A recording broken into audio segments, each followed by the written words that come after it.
What's good, everybody? Welcome back to Veterans Minimum. I'm your host, Nick Dayas. At Nick Dayas10 is where you can find me. VeteransMinimum.com is where you can find everything for the show. And my guest, my guy, one of my favorite people at Blue Wire, Kenny King Jr. What's good, bro? Nick, what's good, brother, man? How's the move to Vegas? It's been, how can I say this? Exciting and exhausted and expensive. Yeah, Those are the three E's that I would go with, dude. yeah. I still haven't had like a real day off as far as like I get to just be an asshole on my couch and just chill. pig out and chill just because I didn't have internet for the first couple of days, for about like 10 days, I would say. Jesus. So it was horrible. So I was watching all the games out. And I'm someone, I don't know about you, but I like watching them alone for the most part. Yeah. Unless it's a primetime game, then I don't mind going out. But when it comes to watching Red Zone, or, I got to get used to saying the 10 a.m. starts Yeah. and the 1 p.m. starts, I like watching that shit by myself. See, but you got to enjoy the fact that you don't have to wait until 8 p.m. for a game, though, right? Amazing. Like, isn't that great? Like, you can do things after the game. Dude, last night when the game ended, it was like 8:15, the Packers-Bears game. Yeah. Packers get the job done. They beat the Bears outright and covered comfortably, too. That was my favorite bet of the entire weekend. 10-0, by the way. Nice. I'm not going to break my hand patting myself on the Might back. have to hit but you up for listen, picks. man, in the game, there's amateurs and then there's some vets. You know what I'm saying? So that's what you got here. Been on fire. Been a great start to the year. But going back to that, as I'm watching that game ends. It's 8:15. I'm like, holy shit! I could do something Yeah. now. I could go out if I needed to. I can. I ended up just meal prepping because I was bored and I was unfamiliar with like what's good right now, like what's good to do. And yeah, man, that's been one of my favorite things, dude. That's dope. You meeting some cool people out here, though? Yeah, yeah. This is the 10th time that I came out to Vegas. Okay, so you're kind of a veteran already. Yeah, I've got to network with a lot of people, and everyone in the studio has been really awesome, and the people that live out here have been dope. So it's been a good time, man, and I'm excited to be out here. But I've been pretty exhausted for the most part. Oh, I bet. I'm sleeping early though too. Really? Like I'm in bed by 10:30, up at 7. You were out late Saturday night. Yeah. Came through the party. I appreciate that. Dude, that was a great time. You almost had me. I was about to convert teams, bro. Bro, hey, that's what we do. Raider Nation knows how to throw a party. I can tell you that. May not know how to play football right now, but they know how to throw a party. And we put together, that was our first event, obviously. It was huge. It was exciting. The party bus went off with a bang. Marquette King came through, which was dope because, love him or hate him, that guy he's a great personality and great dude, too. And so, the party was fun. It was a good time. Glad you came out.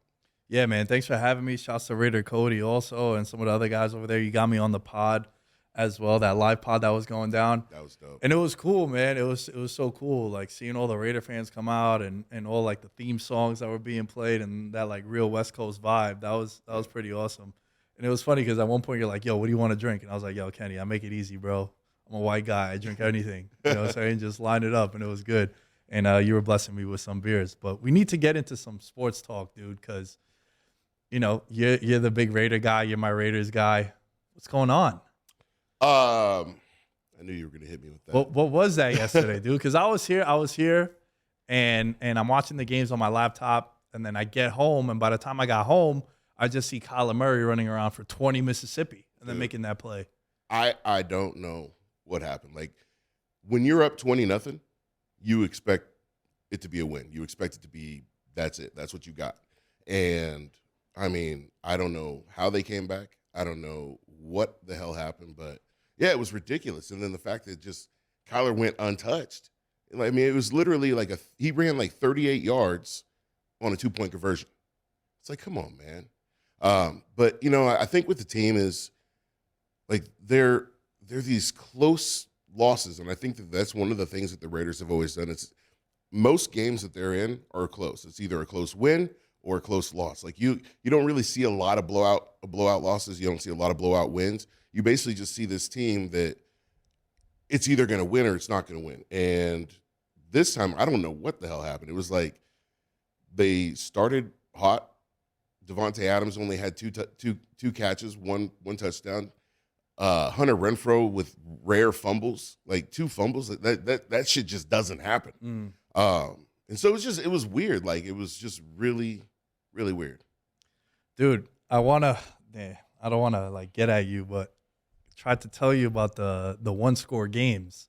Yeah. Like the Raiders last year, undefeated in overtime too. And that's not just a Raider thing. Like it's so hard for you to win those close games. Like even if you look at the elite quarterbacks in the league, like that's one of my things when I'm handicapping or like trying to predict like season long outcomes. It's one of my rules of thumb is what's your record in one score games? Because year over year, it's not sustainable for you to go 8-1 in one score games. And I'm talking about if you go back to like Brady with the Pats, Russ with the Seahawks, even Peyton Manning, so far back, it's just something that's not sustainable. And the Raiders had so many close wins last year. And another team we'll get to in a little bit, Cincinnati also had a bunch of close games last year. And now the ball ain't bouncing your way. That holding that didn't get called last year, now it's getting called. Yep. That PI is getting called against you when it was for you. So that's one of the things, man, in those one-score games for as good as Carr is. And, you know, everyone's getting on Carr as always. I feel like he's the scapegoat. Carr's the easy scapegoat. You know, if the Raiders lose, it's Carr's fault. Carr throws no interceptions, it's Carr's fault. Carr throws 3 picks, it's Carr's fault. You know, they say they want Derek to be more aggressive. Derek's more aggressive. When you're more aggressive, you generally throw more picks. I mean, look at Brett Favre. But when he's not aggressive and he checks down and he completes a bunch of passes, they don't like that either. So it's like Carr's the guy everybody loves to hate. But then you talk to other fans of other teams and they're like, oh, I'd take Carr over our quarterback any day. You know? You kidding me? You know what I'm saying? Like what do I got to do? Like I've done a Browns pod, I've done a Colts pod, and it was before obviously they got Watson with the Browns. But it's like you're telling me that you wouldn't take Carr over Baker Mayfield, you wouldn't take Carr over Matt Ryan. Like it makes no sense to me. I mean, it all comes down to how I personally define what a franchise quarterback is. Yeah, you want him to win Super Bowls. Yeah, you want him to be MVP. But that's hard. That's hard for you to do. There's only one of each of those that comes out year in, year out. So to me, I feel like a franchise quarterback is when I draft you, am I avoiding that position for the next 10 years? And I know that you're available. You're productive. And you're just there. And you're an adult too, right? Yeah. Like the way he handled everything that went down last year. I've been talking about that many times. Shouts to you. You've reposted that clip that I had about like, I would have voted for him for MVP last year.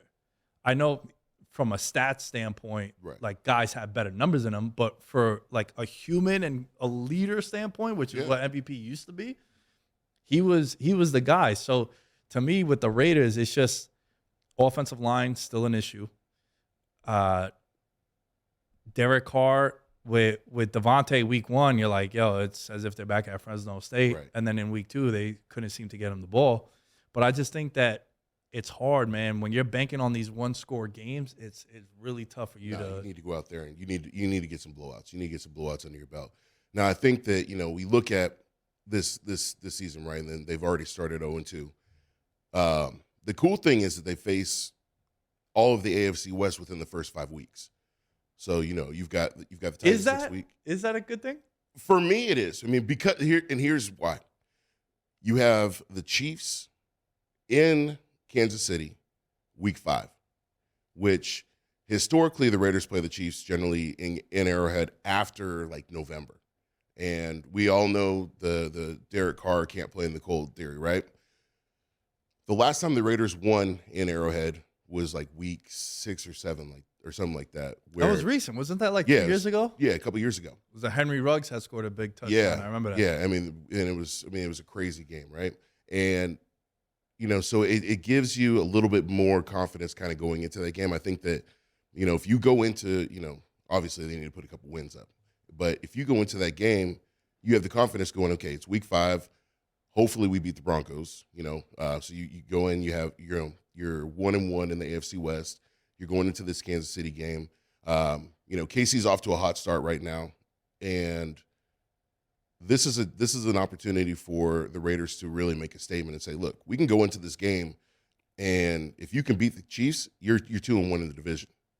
You're sitting there, you've knocked off you've knocked off the top team in the division. And then you don't see him again until the end of the year, which is going to be a revenge game. And hopefully, at that point, we're talking playoff implications or not.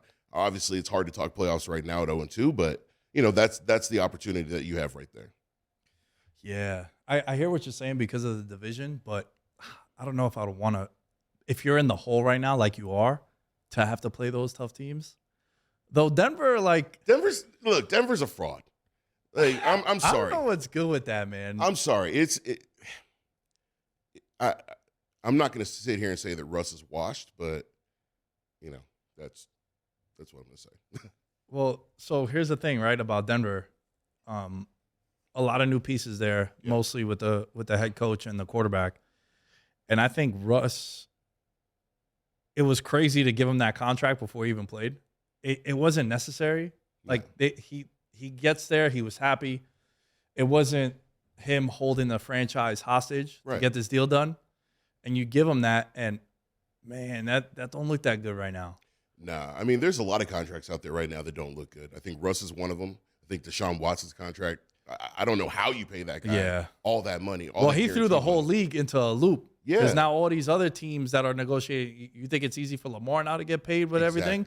Because Lamar and his team are probably saying, even though he doesn't have an agent, he's probably saying, yo, if you're giving all this dude guaranteed money, and I'm way better as a player, and as a person, yeah, and I've accomplished more. Like, I went on this rant last week about Lamar. Like, he's the only quarterback that he's paired with, like all these guys that are under 26, 27 years old, and he's way more successful than all of them besides Mahomes, who's won a Super Bowl. Right. But he's won MVP. He's 38-12 as a starter. Well, 38-13 now after yesterday's loss.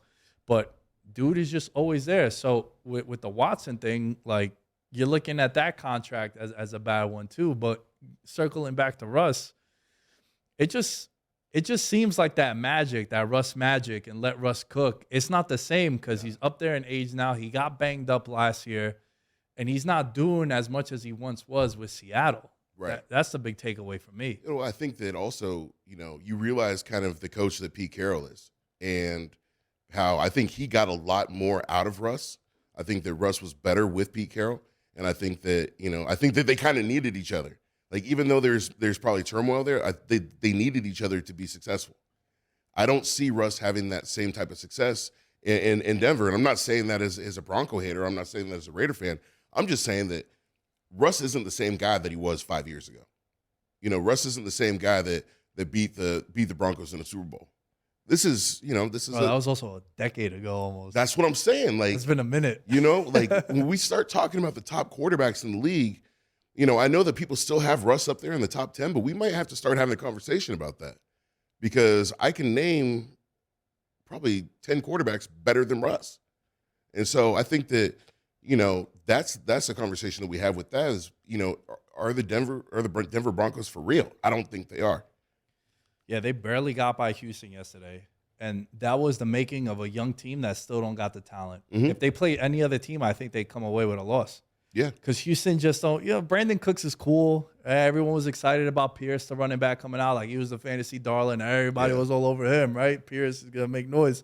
And Nico Collins is cool, but they still need that, like, alpha skill player that could take over a game. Like you saw what A.J. Brown did in that week 1 game against Detroit. Like, that first half, he was just cooking them up. And you need that alpha wide receiver.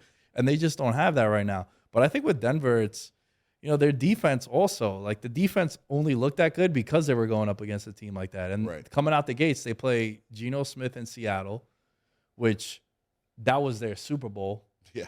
Like, they were bugging out. And going back to your point about Russ with Pete Carroll, maybe Pete Carroll all these years knew more than what we did because he saw him all the time. And this whole let Russ cook and let Russ be great with the passing and whatnot, maybe there was a reason why they relied on the running game so much, and they had the LOB behind them. Yeah. And, bro, he's been getting trashed by all his former teammates, think about it. You don't trade away a franchise quarterback if you want to keep a franchise quarterback.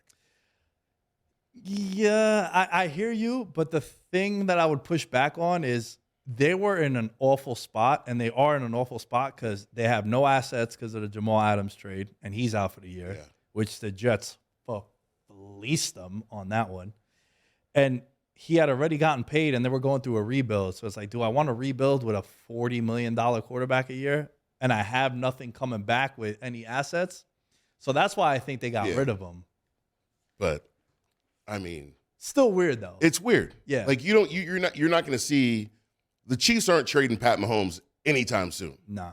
You know, I don't see the Bengals getting rid of Joe Burrow. I don't see the Chargers getting rid of Justin Herbert. You know what I'm saying? I don't see the Raiders trading Derek Carr. But you're going to let Russ go? Like, and I get that he didn't want to be there, but there's ways to build that relationship back. There's ways to bring that back and say, you know what? What do you need? What do you need from us? You need us to get receivers? We'll get receivers. You know, you bring in DK Metcalf. That guy's a freaking stud. You know, you need a running game? Let's get you a better running back. You know, because they haven't really had a great running back since Marshawn. And so, you know, I don't know. I think that there's a little bit more to that. And the fact that, and one of the things I talked about was the fact that when he went back and played the Seahawks, DK hugged him, but nobody else really. Like he was walking around looking for people To embrace him. Yeah, like that was mad weird. So that was one thing that was a crazy takeaway is how much they've been trashing him since he left.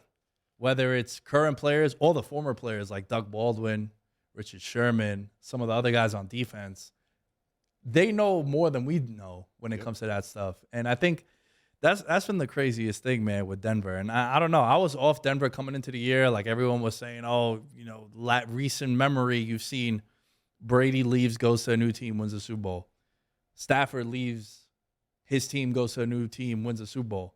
And everyone was fantasy booking the same thing with Russ and Denver. It's like, yeah, but hold on. All those other teams were making the playoffs. And they were stacked already. And yeah, Tampa wasn't making the playoffs, but you looked at that roster, there's a reason why Brady handpicked them. Exactly. Brady wasn't going there because they were whack. Brady was like, yeah, I got Mike Evans, I got Godwin. This defense is loaded. Yeah. They spent a first-round pick in Wirfs, and he's probably the best tackle in football or one of.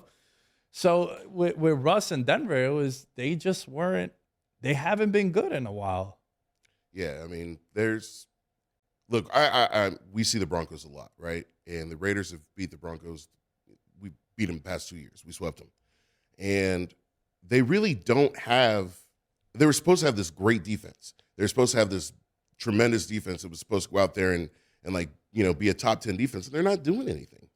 You know, they looked good yesterday, but like you said, it's a young Houston Texans team that really – they haven't even found their footing yet. And I think that, you know, if they keep Lovey there, I think Lovey's going to do a good job. I like Lovey Smith. But I think that, you know, the Broncos go in and play the Chargers, they're getting spanked. You know, the Broncos are going to get slapped around by the Chargers. They're going to get slapped around by us. They're going to get slapped around by the Chiefs. You know, you look at the top teams in the AFC West, the top teams in the AFC, you know, I don't see the Broncos holding their own against them. What would you say if you had to rank the hatred you have for those teams in the AFC West? I don't think I ever asked you this, but what's like the Raider fandom, the hate scale? It's kind of changing. It's been kind of changing recently because is it because of the recent success? It's because of the new fans that have come up. You know, there's this team that's got like 5 fans, and now all of a sudden they have like 50. You throwing me in that group too? No, you're good. You're good. I know you're just. I'm just trying to make money. I know you're obsessed with his boyish good looks and the long hair and all that. But no, dude, Charger fans have been really, really annoying lately. And it's for a team that has not won anything, for a team that hasn't been to the playoffs, for a team that the Raiders knocked out of the playoffs, they act like they've won a lot. And Charger fans have just been really frustrating. But I would say my hatred starts at this. You got the Chiefs at 1. You have the Broncos at 2, the Chargers at 3. Those are for the teams. As fan bases go, I would say Chargers 1, Broncos 2, Chiefs 3. Chiefs fans are actually really cool. Like, most of them are pretty cool. Broncos fans, that's like one of the worst stadiums to go to watch a game because they'll throw beer at you, they'll throw food at you, they'll talk shit. They're rude. And then Charger fans, I mean, there's not many of them, so that's why I put them, they're really big on social media. But as you can see, like, they have a bunch of fake obbies and stuff like that. So it's probably just like 14-year-old little boys. Yo, what would you say about Justin Herbert though? Like, try to keep your bias aside, because he duked it out with Mahomes, and every time them two guys face off, it's always like magic, right? Like these two guys are really like the cream of the crop when it comes to quarterback play, and you got to square up with them twice a year. But with Herbert, right? It's fascinating because I'm a Herbert stan, and I love Justin Herbert, and I think he's amazing. But he gets a lot of praise for not accomplishing much, or anything really, right? Yeah. I think he's 16 and 18 as a starter, but he's set up to be the next guy or be the guy. He's right? he's a dog. Like I'll give him that. He's a dog. But I'm saying, like, isn't it weird though how we haven't had? I don't think we've had a quarterback like this in recent memory. No, because he's not like a Mahomes, but he's also not like a Brady. Like he's wait in one sense, because I think he's just like Mahomes. I think he's the closest thing to a Mahomes. He's I don't know. I don't really see Mahomes. I don't know. There's not a really good comp for him. Like there's not. He's got a great arm. He's mobile. He can move. He's smart. He plays a smart game. But I think with Mahomes, Mahomes does a lot more of like the quote unquote Mahomes magic, where he'll do the no look pass, or he'll do the sidearm pass going across the field, and you don't see a lot of that from Herbert. You just see him making a lot of plays, but he also doesn't make a lot of mistakes. But I also think that it's also because he's got a great offensive line. You got Rashawn Slater sitting there, who's one of the best tackles in the league. You've got, they spent a ton of money on that line, and that offensive line and draft capital too. Yeah, and that offensive line helps him a lot, because you have one of the AFC West has probably the greatest pass rushers in the league. You got Gregory and Chubb over in Denver. You've got Crosby and Chandler Jones over here in Vegas. You got two of Mack and Bosa on the Chargers. And so and then you got Chris Jones over there in Kansas City. So yeah, with Clark. Yeah, so there's some great pass rushers, and they said, you know what, we're gonna protect our quarterback. So I think that's one of the things that comes to his advantage, is that he gets an offensive line that helps him a lot. But not to take anything away from him, dude's a dog. Dude is a dog. No, for sure. It's just super weird, some of the conversations around them, because the other guy that he's grouped with is Joe Burrow, right? Like they're in the same class, and now you see Tua's lighting it up too. But the Tua stuff is a little misleading because he played pretty bad in the first half. Yeah. But then he just lit it up in the second half, and they come from behind down 21 points.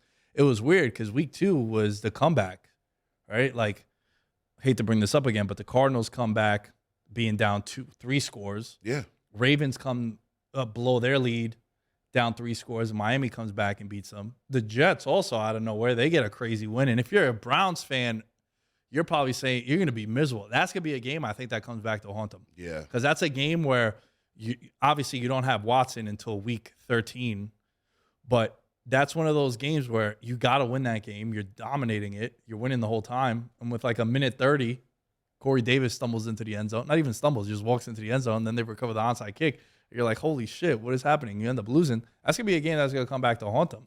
Let me ask you this. Do you think Deshaun Watson coming back week 13, do you think that he's going to do anything? He hasn't played football in almost 3 years. So, be productive right away? Do you think he's going to? Nah, I think he's going to be rusty. But I'll tell you this, though, like, from a betting perspective, I'm keeping a close eye on what their odds are going to be and if they have a chance at the playoffs, because I think he's going to come back. First game is going to be against Houston. That's going to be an emotional roller coaster for him, right?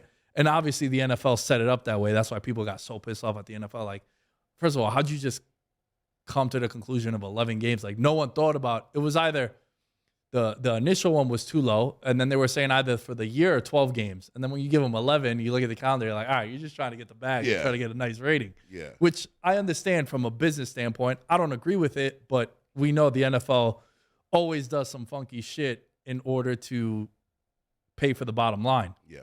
So with Watson, I think he's going to come back, and he's not going to light it up right away because dude hasn't played ball in a long time. But I'll tell you this, they sneak into the playoffs, they are stacked. That roster is really good top to bottom. I don't see them making the playoffs this year. I'm saying if they float around and they get them back, that's why that Jet loss yesterday in week 2, that's a bad loss for you. Yeah, it could come back and haunt them.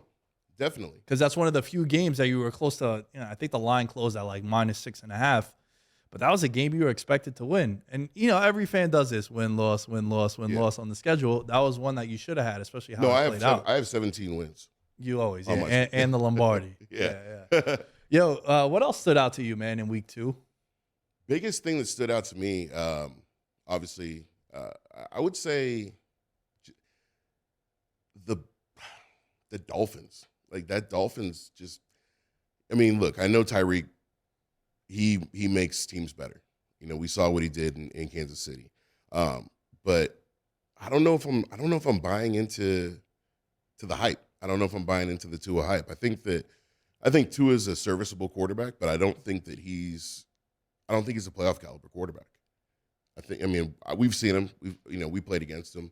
I don't see him being that guy that's going to be able to sustain the success that he's having right now. Yeah, that's fair. I just think that Miami has done so well by him. If you look at all the young quarterbacks in the league, no team has surrounded their guy or potentially their guy, because now they're experimenting. They want to figure out if, all right, this is year 3 now. There's no more excuses because we got you a weapon. We took Waddle last year. Holy shit, this dude is lighting it up too. Yeah. Speed kills, and that's exactly what Miami said. They're like, yo, McDaniel, our whole scheme in San Francisco was all this underneath stuff, and we beat you a yak. So what are we going to do?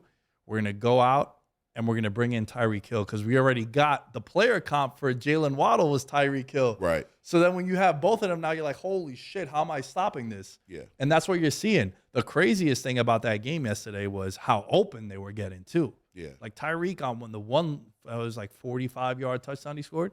There's no one within 10 yards of him. We're like, yo, of all players, that's who you're leaving? Yeah. Like, that's who you're leaving? It's stupid, yeah. It's so weird. But let me ask you this. Do you think it was a good career move for him to leave Kansas City in Mahomes? Because I got a little bit of a take. I don't. I mean, hey, look, as a Raider fan, I'm glad he's gone. Right. But, I'm saying for the Tyreek Hill brand, for him, I feel like it's a good look. You think so? Yeah, because how many receivers in the league do we say, oh, yo, he's only good because of his quarterback? Well, they said that about Devontae. Right. Yeah. Yeah, but Devontae, yeah, that's fair. But nah, Devontae was special though, man. But you get people that are out there, Devontae's not going to have the same production with Derek. Well, we saw what he did last week, 140 yards, touchdown. This week he had a touchdown. I mean, he's, obviously only got 2 targets yesterday, but I mean, I think there are some receivers that are only better because of the quarterback. One that comes to mind is Randall Cobb. Cobb, I think, we saw it. I mean, when Cobb left, he didn't have the same production. And then when he goes back, then he's Rodgers' guy. But yeah, I mean, definitely, I know a lot of people said that Mahomes made Tyreek. I think it's the other way around. I think Tyreek helped make that offense. I think Tyreek definitely made Kelsey better. Yeah, because you had that elite threat. Like there's never been a wide receiver like him, I don't think. No.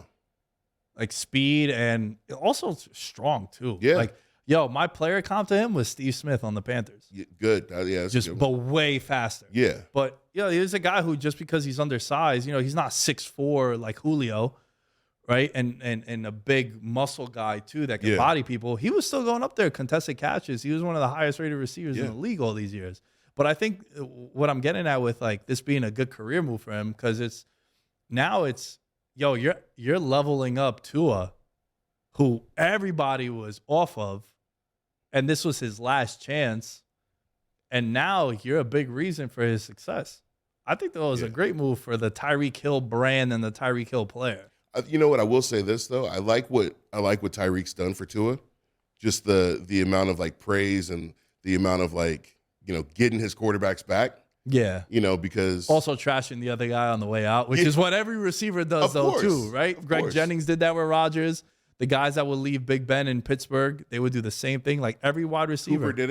Cooper did it when he went to Dallas. Yeah. And so yeah, I mean, it's kind of what you do. You trash. You gotta have your guys back. Yeah. You saw Mike Evans yesterday? Yeah. He's like, yo, that's Tom Brady. We can't let that happen. I can't believe they suspended him for a game though. That's crazy. That's nuts. That's wild too, because they play Green Bay this weekend, and they're already without Chris Godwin, Julio missed yesterday. Now Evans is going to be out. You don't have Gronk. He's throwing to Scotty Miller, AB. and yeah, it's going to be rough. That's a big game for him to miss. Yeah. I hope it'd be nice if he played though, because I know he's not going to. I'm sure they'll appeal it, but yeah, they ruled today that Mike Evans is out for a game, and it's bad timing, dude. Kills my fantasy squad.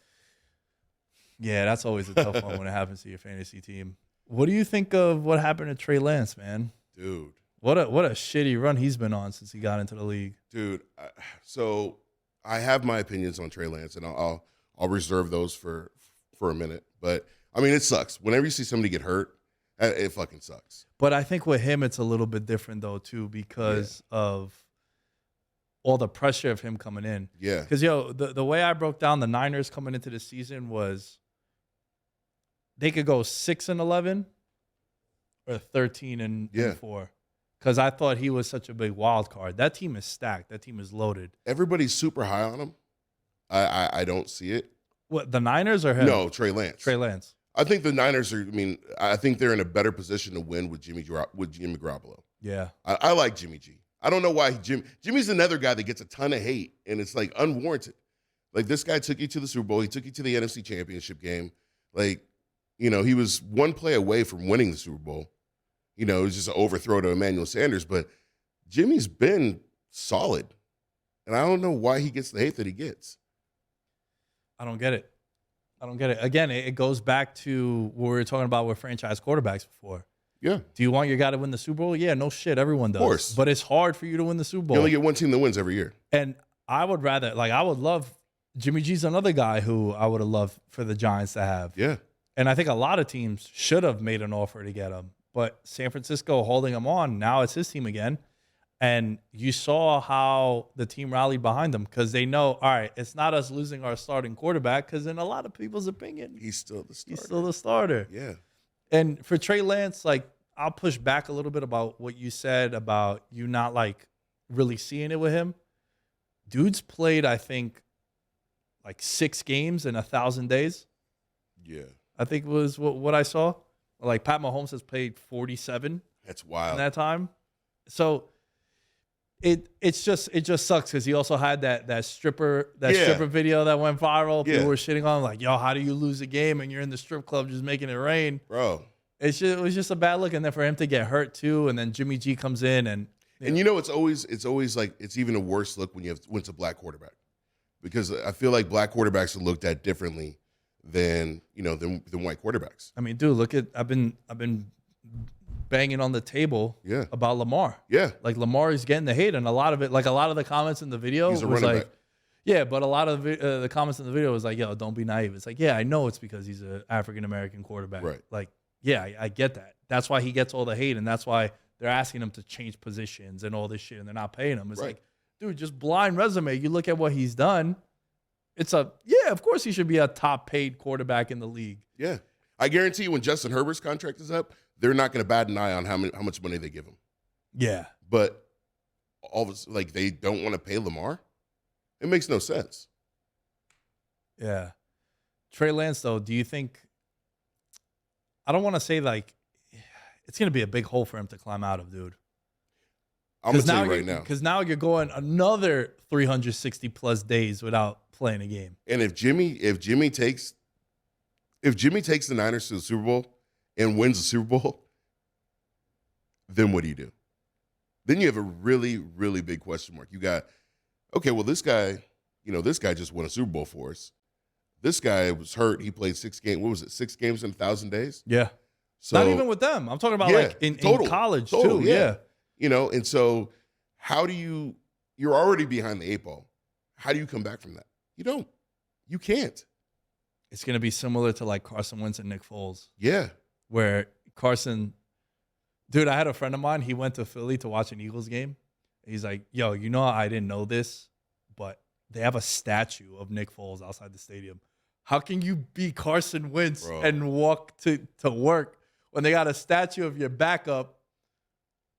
That shit was crazy. Like, man. Yeah, but no shit, it wasn't going to work in Philly, right? Yeah. Like, at that point, how do you win the Super Bowl with Nick Foles and then you turn to Carson Wentz, and when Wentz parks his car and goes to work, oh, yeah, here's a big-ass statue of Nick Foles. Like, what the fuck? That's nuts. That's nuts. That's crazy, man. I got a lot of friends that are Eagles fans. I obviously went to school in Philly, and so a lot of them hate Wentz. Yeah. Like they cannot stand Wentz. And I mean, from what I've heard, a lot of people on the team didn't like him either. A lot of his teammates weren't a fan of him, and I heard he's like just burns bridges everywhere he goes. And so, well, I mean, Washington fans don't like him already. Yeah. My buddy Josh is like, yo, get this guy. Give me Taylor yeah, Heineke. yeah. And I think the thing with Nick Foles is Nick's such a likable guy. Like he's like that true underdog story where like he comes in, he takes over, he wins the Super Bowl. Everybody likes him. Like he's never had any issues in the league or nothing like that. Longtime journeyman, just kind of going bouncing back and forth. He beat the shit out of the Raiders back in like 2000. What was it 2007 or something? It was like the that. Christmas game, wasn't it? Yeah. Oh, It no. Oh, he threw the 7 touchdowns against the Raiders. 7 touchdowns. Riley Cooper freaking had like 2 touchdowns. Oof. Like he beat the shit out of the Raiders. That was the one game that I left early. Actually, I left too early. It was Jamal Charles' game where he had like 5 touchdowns. Oh, man. I remember that. He was on my fantasy team. We've had some rough fucking losses, man. Ay. Yeah, let me ask you something about that Cowboys game.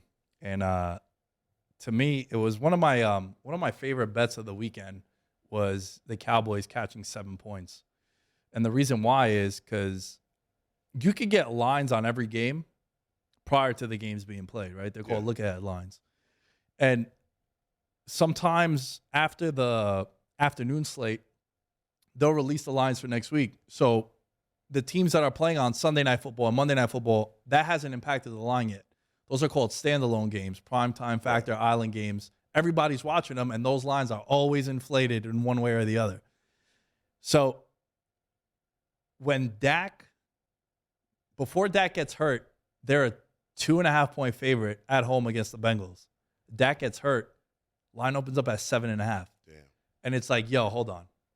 We've seen this dude, Cooper Rush, step in relief. Yeah. In a similar situation last year on the road against Minnesota.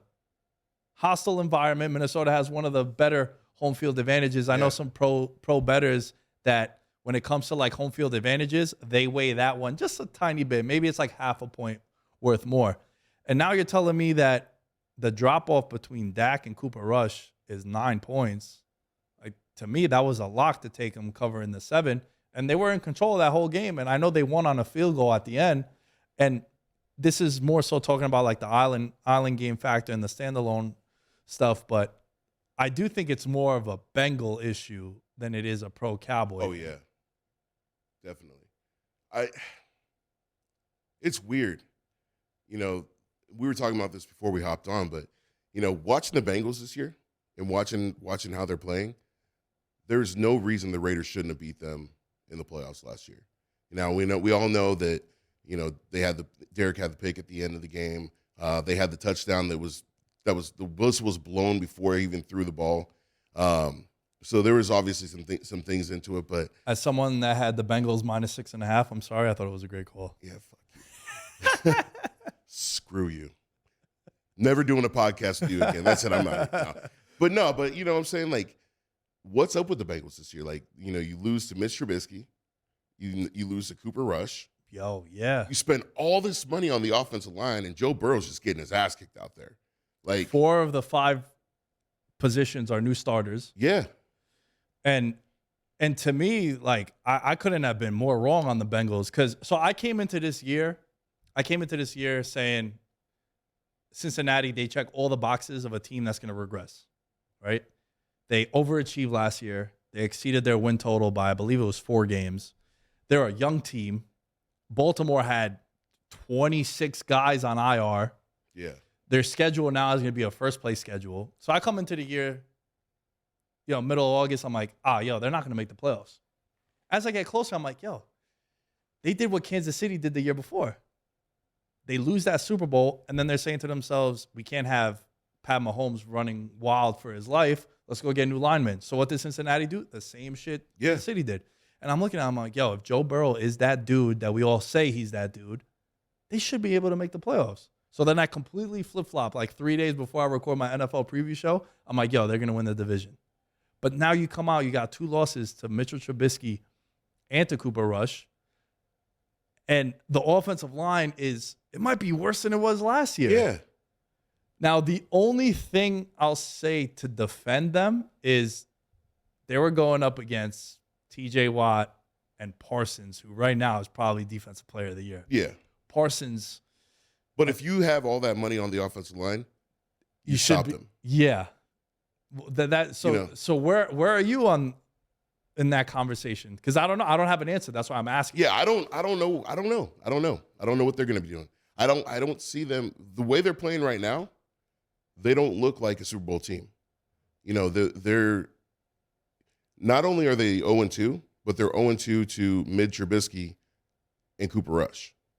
Like that, you can't lose the backups in this league and call yourself a Super Bowl team. You can't lose the backups in this league and call yourself a playoff team.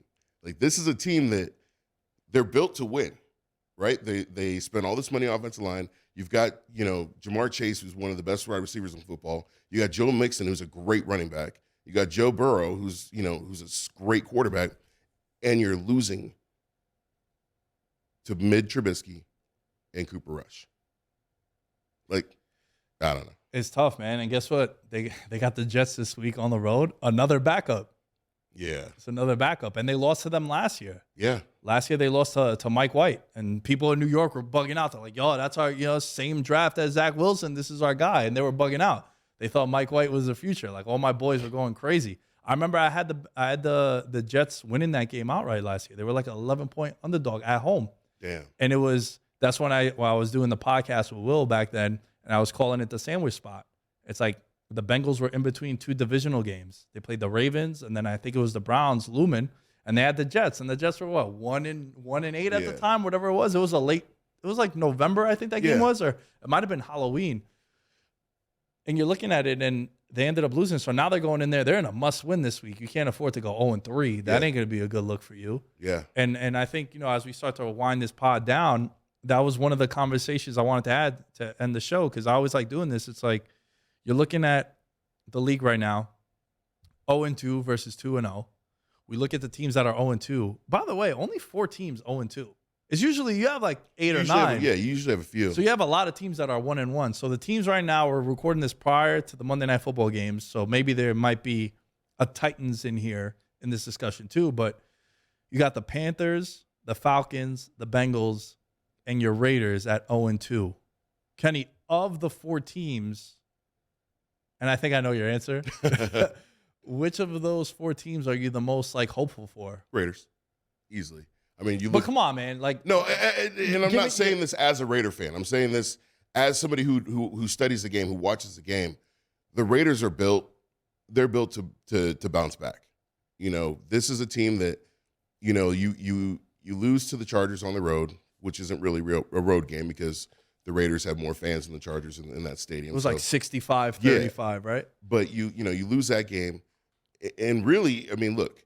That was probably the worst game of Derek Carr's career, throwing 3 picks, and you lose by 5. This game, you lose to the Cardinals. They blow a 20-point lead, and the Cardinals come back and beat them. I think that the Raiders just need to get their thumbs out of their asses and figure out what they need to do, and also, you don't have to target Devontae Adams 30 times a game, but you also don't target him twice a game. You've got a top 3 tight end in Darren Waller. Use him. That's what he's there to do. He just got a big contract. Use him. You gotta spread the ball around and feed these guys, but you've got playmakers on that offense. You've got some top playmakers. You got Josh Jacobs, who's not a scrub. And then you look at the defense. Josh ain't a scrub. He's not a guy who's gonna make He's not a guy who's going to make the long yardage run. I think his longest run is like 50 yards, right? But he's not a scrub. Do I think that he's going to be on the Raiders next year? No. Do I think that the Zeus is going to be the feature back by the end of the season? We talked about this, absolutely. But they can run the ball. Listen, Raiders. If you like running backs to get you like 2.9 yards a carry, then that's kind of your guy. Yeah, that's what I'm saying. Give Zamir the ball, but I'm also on a serious note, when it comes to running backs, I need a guy that can take a run 70 yards. Yeah.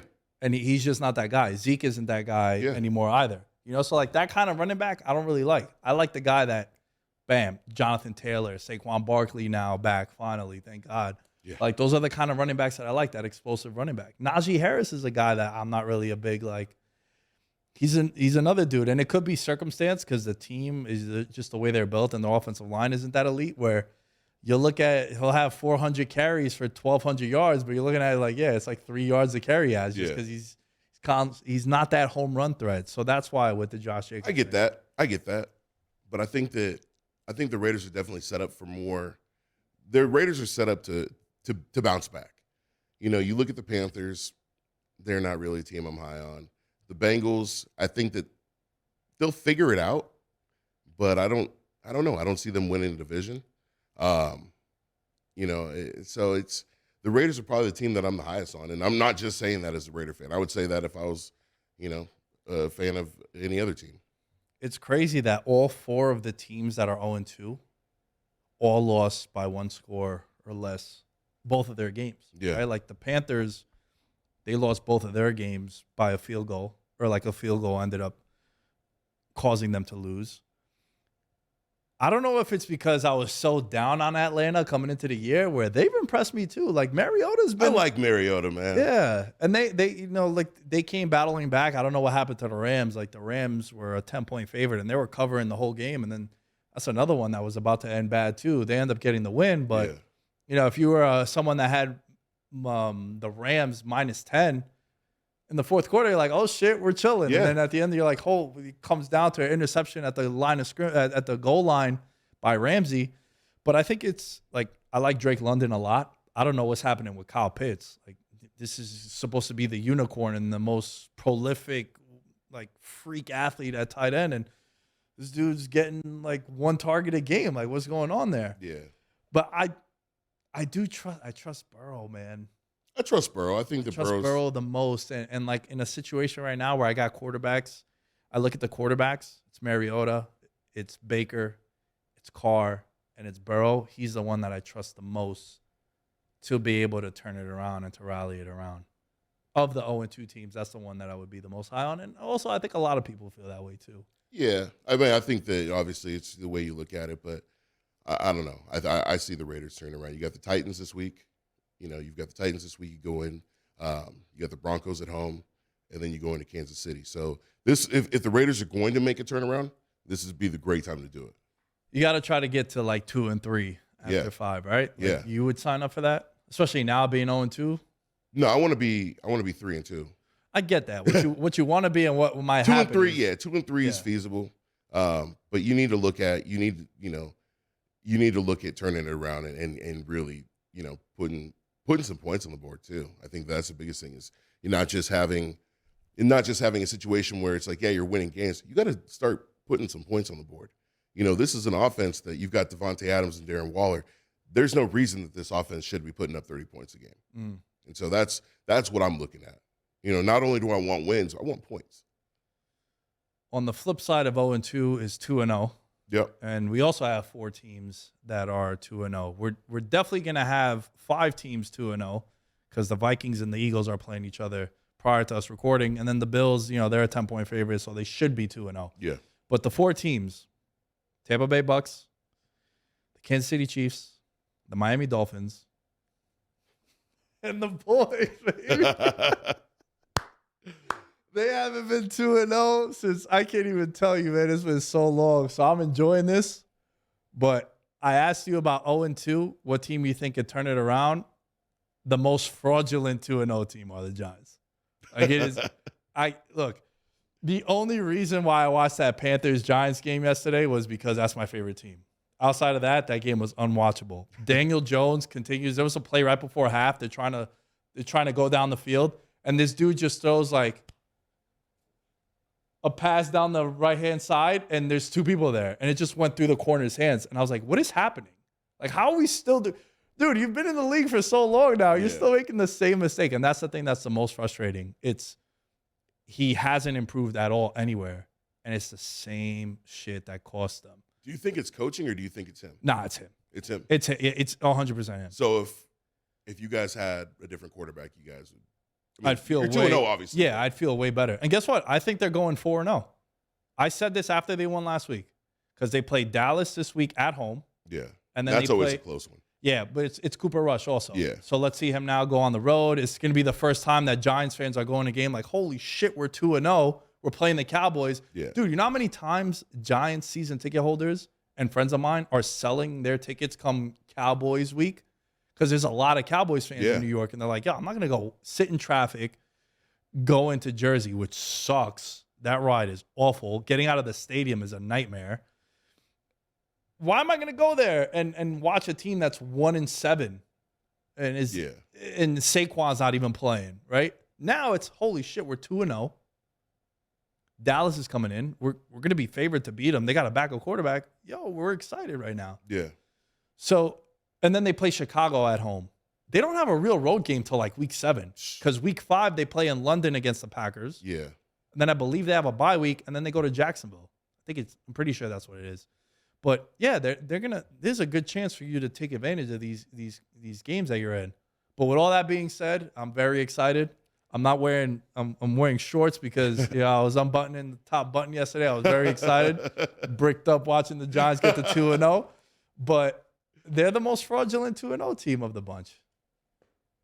But could you see the Giants sneaking into the playoffs?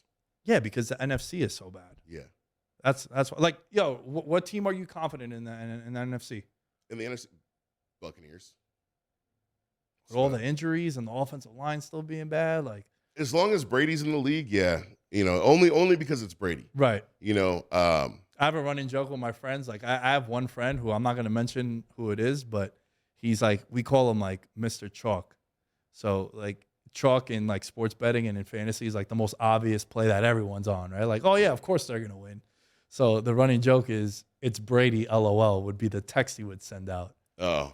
Like, yo, why are you picking the Patriots? Yo, it's Brady, LOL. It's like, yeah, but why? Like, well, I'm picking the Bucks because it's Brady, right? So, yeah, everyone feels that way because it's Brady. And until proven otherwise, I'm not going to disagree with it. But I do think that I'm a little concerned with them. The offensive line, the injuries. Now it's cluster injuries. You got all 3 of your wide receivers are out. That's even Russell Gage in the slot. He was banged up coming into the year too. So is Tom Brady going to make a phone call to AB? Nah, that relationship's done. Is Gronk going to come back? Yeah, that's definitely way more likely. I can see Gronk coming back. Yeah, that's way more likely. Yeah. But of the 4-0 of the 4 2-0 teams, is Tampa Bay that you're the highest on? I would say that they're the ones that I'm the one that I'm the highest on is the one that I hate to say that I'm the highest on, but it's the Kansas City Chiefs. But yo, they didn't look that good, man, in that Thursday game. They got really lucky. Yeah, they did. They got really lucky. Asante Samuel, I can't believe how that wasn't ruled an interception. The Chargers are legit. They're a good team. I left that game, and this could be me holding a futures ticket at 16-1 on the Chargers. And everyone knows how I feel about Herbert and the Chargers, but I left that game more confident in them than I was in Kansas City. Like and it's Chargers being Chargers, right? Like, isn't that the joke? Chargers charging, yeah. Chargers charging, right? Yeah. So it could be that too. But dude, I've been praising Asante Samuel Jr. for a minute now, and I think now the world on like a national level was like, holy shit, this guy is the best. I think he's the best corner on that team. He's a beast. And they just brought in J.C. Jackson. JC was getting cooked by a backup tight end. JC was getting cooked. Yeah, but that was also a dime by Mahomes too. Like that literally was like he walked 50 yards down the field and just dropped it. It makes me excited to see Devontae versus JC next time because we didn't get that first. Yeah, time. We didn't get that first matchup, and I want to see that. But I think that I'm probably the highest on the Chiefs, just because it's Mahomes, LOL. And then I would say the team that I'm the lowest on, I would say the Dolphins. Really? Because we've seen this movie before. Remember when the Dolphins came out and they brought out the Wildcat offense and they went hot? They were hot for like 6 games. Yeah. And then everybody figured them out. We've seen this movie. And I don't see them being, sure, they beat the Patriots, but it's Mac Jones. It's not the same Patriots that it was. And you have Matt Patricia calling the plays. I'm sorry, Matt Patricia is an offensive coordinator. It doesn't scare me at all. Yeah, no. I could score touchdowns against a Matt Patricia defense.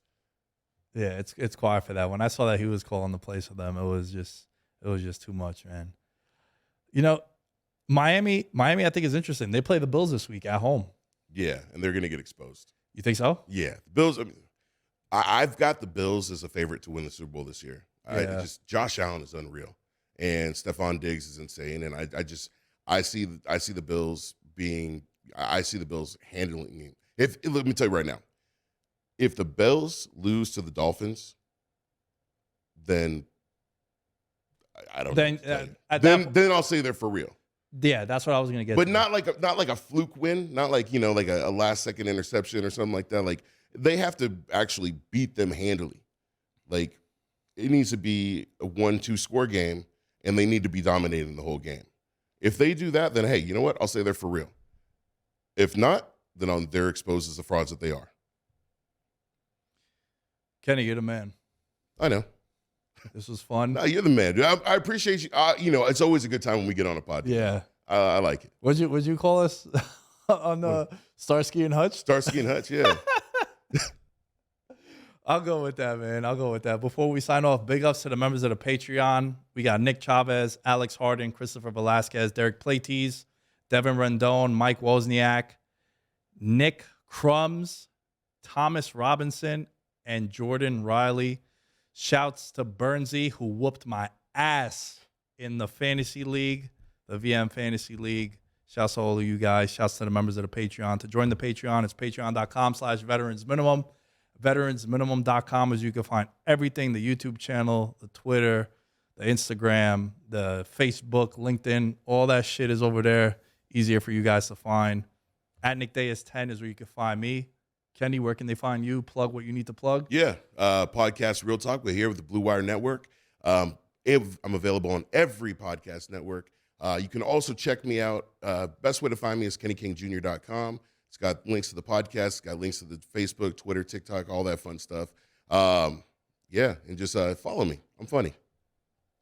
We'll catch you guys next time on Veterans Minimum.